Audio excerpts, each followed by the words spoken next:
Moradabad Amit Shah home minister हैं, आज यहाँ चुनावी जनसभा को संबोधित करा था। लोकसभा 6 के प्रत्याशी और लोकसभा 8 के प्रत्याशी के लिए जनसभा को संबोधित किया गया था। हमारे साथ प्रदेश के अध्यक्ष मौजूद, प्रदेश अध्यक्ष हम बात करेंगे। आज जो अमित शाह जी ने रैली करी है, क्या असर दिखने वाला है अब चुनाव पर उसका? हमारी पार्टी का एक कार्यकर्ता माननीय प्रधानमंत्री जी, माननीय मुख्यमंत्री जी, माननीय गृह मंत्री जी, माननीय रक्षा मंत्री जी, माननीय राष्ट्रीय अध्यक्ष जी, सरकार के दोनों वरिष्ठ डिप्टी सीएम आदरणीय केशव जी, ब्रजेश पाठक जी और पूरी पार्टी के सभी वरिष्ठ पदाधिकारी अपना पूरा लेखा जोखा लेकर, पूरे 10 साल का काम का लेखा जोखा रिपोर्ट कार्ड लेकर हम लगातार जनता के बीच में हैं। माननीय गृह मंत्री जी ने आज उन सारे विषयों की सार्वजनिक कार्यक्रम में चर्चा की है जो हमारी सरकारों ने काम किए हैं और आगे जो हमारा संकल्प है उस संकल्प को दोहराने का काम माननीय गृह मंत्री जी ने किया है।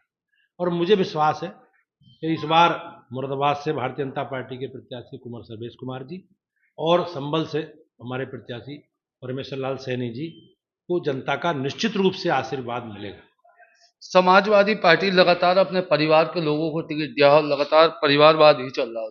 क्या लगता है कि इससे कहीं ना कहीं ये समाजवादी पार्टी के लोग और INDI गठबंधन के लोग परिवारवादी हैं, जातिवादी, ये इससे आगे निकल नहीं सकते। ये लोग भ्रष्टाचारी हैं और भ्रष्टाचार के जो इन्होंने काम करे हैं उन्हें छुपाने के लिए इस प्रकार का वातावरण ये लोग बनाते हैं, लेकिन प्रदेश और देश की जनता सब जानती है। गठबंधन के बाद यहाँ के प्रत्याशी जो गठबंधन के प्रत्याशी थे स्टेशन थे रुचि विरोध, कहीं ना कहीं इनका आपको लगता है कि ये समाजवादी पार्टी अंतर्विरोध का शिकार है, आपसी कलह का शिकार है, अनिर्णय का शिकार है।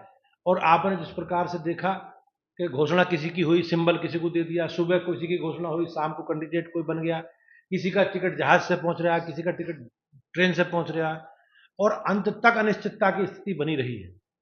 तो ये कहीं ना कहीं समाजवादी पार्टी का अंतर्कल है और समाजवादी पार्टी की जो अनिर्णय की स्थिति है उससे ऐसा प्रदर्शित होता है कि पूरा INDI गठबंधन चुनाव से पहले ही अपनी हार सुनिश्चित मान चुका है। तो ये तो एक साथ खड़े और MIM के चीफ ने कहा था ओबीसी ने हम 7 सीटें लड़ेंगे और मुरादाबाद से नहीं लड़े। क्या लगता है कहीं ना कहीं बीजेपी को? अब ये उनका निर्णय है, वो एक राजनीतिक पार्टी है और सदुद्दीन ओवैसी जी सांसद हैं वरिष्ठ, तो ये उनकी पार्टी का निर्णय, कहाँ चुनाव लड़ना कहाँ नहीं लड़ना ये उनका निजी विषय है, इस पर मुझे कुछ नहीं। कई पार्टी के नेता इमरान मसूद का भी बयान आया कि अगर बीजेपी सरकार बनती है तो हमारे खिलाफ कार्रवाई होगी। जो भ्रष्टाचारी हैं, जो बेईमान हैं, जिन्होंने भ्रष्टाचार से भ्रष्टाचार की इमारत खड़ी की है, जो अपराधी हैं, जिन्होंने अपराध किए, उन सबके खिलाफ कार्रवाई होगी, हमारा संकल्प है ये।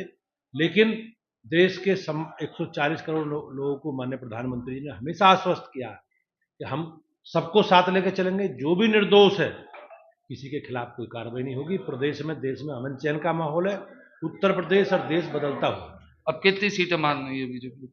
अब निश्चित रूप से भारतीय जनता पार्टी का जो संकल्प है अब की बार 400 पार का, उत्तर प्रदेश उसे पूरा करें।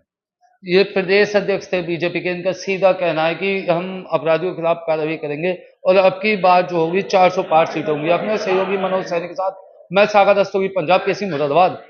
हमसे जुड़े रहने के लिए हमारे YouTube चैनल को सब्सक्राइब करें और नई वीडियो की नोटिफिकेशन के लिए बेल आइकॉन को दबाएं।